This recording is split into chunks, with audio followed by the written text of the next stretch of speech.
2014 has come and gone, and during that time frame of 365 days, we've received a slew of games across both the Nintendo 3DS and the underdog console, the Nintendo Wii U. 2014 was a pretty good year for Nintendo owners, as we had quite a few standout games to break the bank for across both systems. Plus, there was an explosion on the indie scene that offered up a nice bridge between subsequent first-party releases. But since we've approached the end of 2014, it's about that time to take a look back at this year in Nintendo's history and cherry-pick the best of the bunch. First party, second party, third party, and indie games are all viable choices, but keep in mind that these picks are totally subjective and are part of my personal opinion and taste. Plus, I didn't check out every single 3DS, Wii U, and eShop game that hit the market, so if there was one that you think should have been on this list, it might be because I never actually played it. So don't be telling me I chose the wrong ones, because this is a personal list. Deal with it, sonny boy. But with that out of the way, here are my top 10 picks for the best Nintendo games of 2014.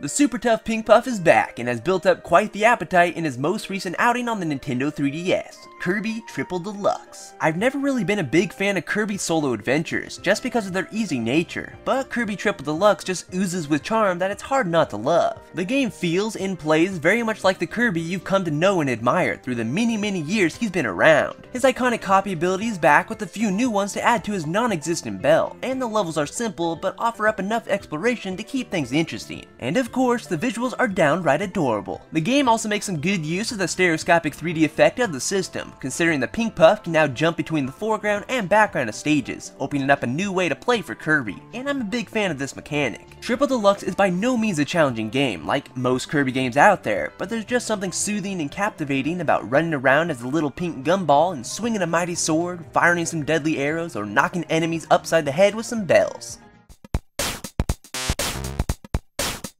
Do you like Professor Layton? Do you like Phoenix Wright? Well, if you said yes to both of those questions, then you are probably going to love Professor Layton vs. Phoenix Wright Ace Attorney. It's like a fanfiction come to life. This game takes the best of both worlds, Professor Layton's puzzle solving and Phoenix Wright's courtroom debacles, and mashes them together to create one cohesive package in a near 30-hour adventure. This game is actually a perfect introduction if you're new to either series, and that's how I went into it because I have never touched a Phoenix Wright game in my life, and now I have. The storyline is full of twists and turns as you would come to expect from Layton games, and the courtroom segments are quite fun once you get the hang of it, as you try to trip up rather bizarre witnesses and find those underlying contradictions. The new puzzles that are brought forth during the Layton parts are definitely not the strongest the series has seen, as I would have liked to see more riddle-like puzzles, but they're fun nonetheless. This is a crossover title done right, and fans finally get to see two big franchise heroes come face to face. Just be prepared for a to be continued screen to pop up right before those big revelations. It's torture, but it's a way to keep you on the edge of your seat. Come on, it's Pokemon. There's just something gripping about catching hundreds upon hundreds of different creatures of all shapes and sizes, knowing their weaknesses and strengths, and seeing them grow and evolve into beastly monsters. It's been a little over 10 years since the original Pokemon Ruby and Sapphire released on the Game Boy Advance, so my memories of that journey is somewhat foggy. But with the emergence of Omega Ruby and Alpha Sapphire, nothing looks or feels familiar, courtesy of the sweet updated 3D visuals to bring it up to par with Pokemon X and Y. Maybe it's because I'm doing a Nuzlocke challenge for my first run through of the game, which you should totally check out by the way, wink wink nudge nudge, but I'm having a wonderful time playing through it. The age-old formula of catching Pokemon, assembling a team, taking down 8 gym leaders, and eventually facing off against the Elite Four to become the best that no one ever was is still fully intact. But hey, why fix something that isn't broken? Pokemon Omega Ruby and Alpha Sapphire might be a remake at heart, but they feel like a new Pokemon adventure for me, with this new shiny coat of paint. Just make sure you're not afraid of water, because I hear there might be a lot of it. Am I too late to make that joke? JRPGs have never really been my forte. I've always been thrown off by the random encounters constantly popping up every 5 steps to grind my gears. But with Bravely Default, Square Enix updated the JRPG formula by making things more streamlined and approachable while also keeping the game really challenging. Maybe it's just my noob JRPG skills speaking, but this game is tough. What's nice about Bravely Default is that you can simply hop into the options and change the random encounter rate or even toggle the difficulty of the game, making it more welcoming for newcomers. That's not the exciting part though, because the thing that makes Bravely Default special is its brand new and unique Bravely Default battle system. The title of the game makes a little bit more sense now, doesn't it? The Bravely Default system is a clever risk versus reward twist to the tried and true turn-based gameplay that makes battles that much more engrossing. Now you'll have to contemplate whether or not to default to store up Brave points or just going for the kill by maxing out your Brave usage, thus leaving you vulnerable. It's really fun and it's in no way a gimmick, as it's lovely woven into the gameplay to be a central part. Plus, Bravely Default packs a deep job system full of new and familiar classes for you to apply to the 4 heroes. There's plenty of room for customization, as a second job could be assigned to any given hero, thus allowing for much experimentation. The only problem is that it does get super repetitive towards the latter part of the adventure, but other than that, Bravely Default is worth a pickup, especially if you've been hungering for that classic JRPG experience. Now let's just hope for a timely localization of Bravely 2nd. Odds are you probably didn't see this one coming. I'm very sneaky. Scram Kitty and his Buddy on Rails is the game on the Wii U eShop that I think doesn't really get the praise it deserves. It offers up an old school experience but adds a new creative twist to make it something special. Scram Kitty is a classic shoot 'em up, but that's really only half of it because platforming plays quite a big part. What makes the game so interesting is how it plays. You are literally on rails, which constricts your movements, and you also have to deal with your frenemy known as gravity. Each stage has platforms of all shapes and sizes that you can roll along, and when you jump, gravity will pull you towards them. Just think Super Mario Galaxy, but on a 2D plane. Let me just tell you, Scram Kitty and his Buddy on Rails is a tough cookie, especially when trying to be a completionist and rescuing all 4 cats in each and every stage. It's like walking on needles. You have to be super careful because if you die at any point during a stage, it's back to the beginning. That's probably one reason why this game has been stuck in my head for so long. It's out to murder you. Did someone say murder? Shut up, Steve! Scram Kitty and his Buddy on Rails certainly left an impression on me in 2014, so I couldn't just leave it hanging. You can pick up Scram Kitty for a fraction of the price of a full retail Wii U game, so if you've got some extra money laying around, why not support indie developer Deco Deco? They created a fun game and I'm looking forward to whatever they're cooking up next, and hopefully they find it worthwhile enough to bring it to the Wii U or 3DS. I don't play many racing games, especially racing simulators, but the beloved Mario Kart series is a bundle of fun with its wacky arcade nonsense. And let's just say that the Wii U's own Mario Kart 8 is some pretty good stuff. Sure, the battle mode may be junk, but that doesn't really bother me, since I probably wouldn't be playing it a whole lot anyway, since 99% of the time I'm playing by myself. Where the game really excels though is in its main attraction, the races. Mario Kart 8 comes packed with some fun new racetracks that feel more alive and dynamic than any past entry in this long-time series, thanks to the incorporation of anti-gravity. Mixing in underwater voyages, gliding segments, and anti-gravity as the cherry on top makes for some really great track designs. You'll race up and down a waterfall, drift along pillowy white clouds, swerve through Bowser's topsy-turvy castle, and so much more. Plus, it's safe to say that Mario Kart 8 is hands down one of the most or even the most visually impressive games on the system currently. But anyways, Mario Kart 8 looks fantastic, it sounds great, and the races are a joy. Plus, the game's not even over yet, as Nintendo is continuing to release more tracks as DLC, making Mario Kart 8 the most expansive entry yet. So if you have a Wii U, do yourself a favor and pick up the topsy-turvy Mario Kart 8. Did I mention Pink Gold Peach? She's kind of hot.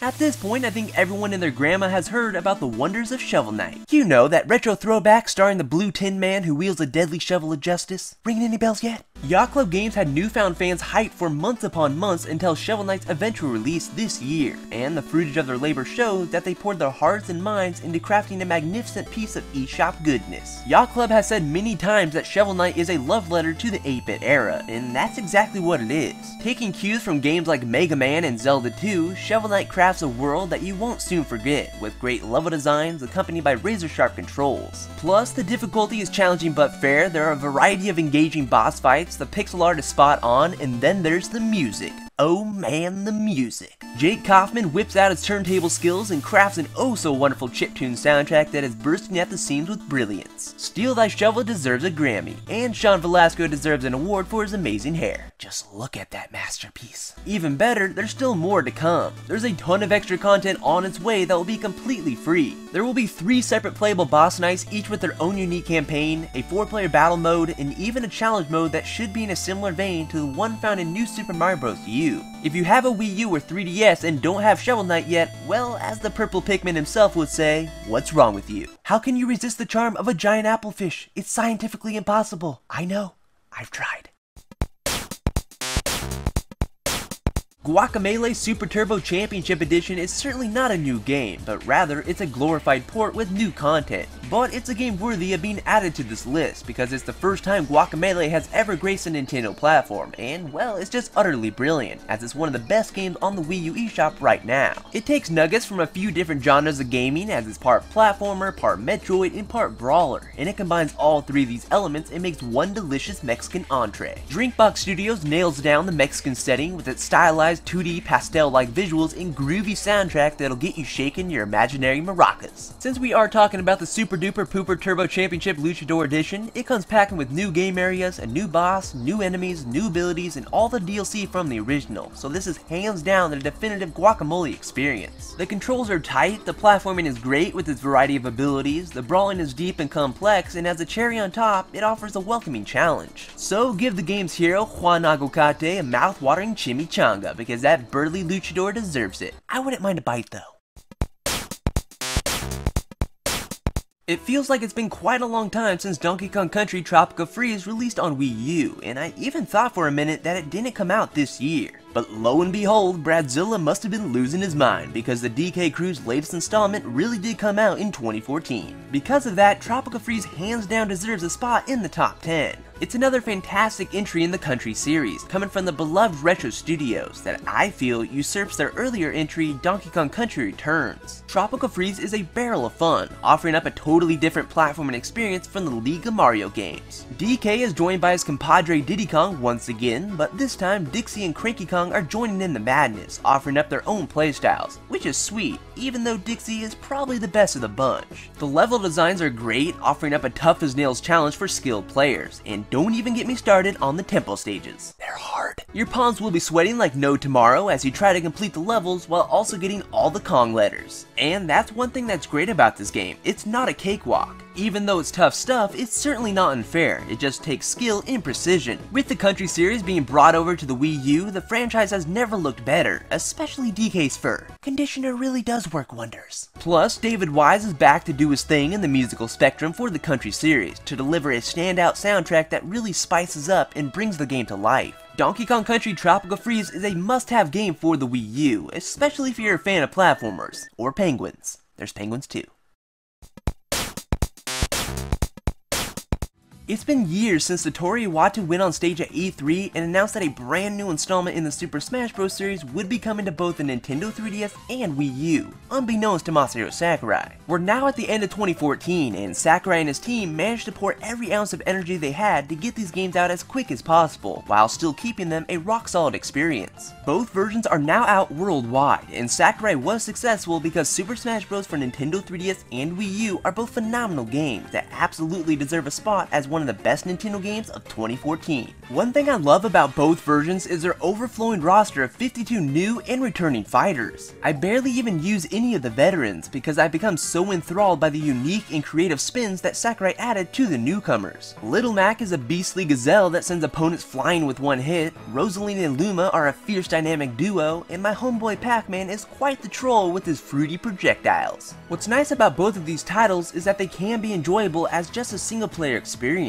which is something I was worried about since I don't have many people coming over to my house to decimate with my uber skills. But thankfully, Sakurai packed enough content to satisfy any gamer for dozens of hours, and I found myself quite addicted to completing all the challenges. It's really fun, although brutal at times. The gameplay is certainly top notch, the visuals are bright, colorful, and run like butter, and they both pack enough music to sink a battleship. It's also super simple and quick to hop online to duke it out in a 1 vs 1 for glory match, and I like that snappiness. But anyways, Super Smash Bros. 3DS and Wii U are a no-brainer. If you have both systems and you don't have the funds to double dip, then I'd say go with the Wii U version. But whatever the case may be, they're both flagship titles for their respective hardware, and are my picks for the best Nintendo games of 2014.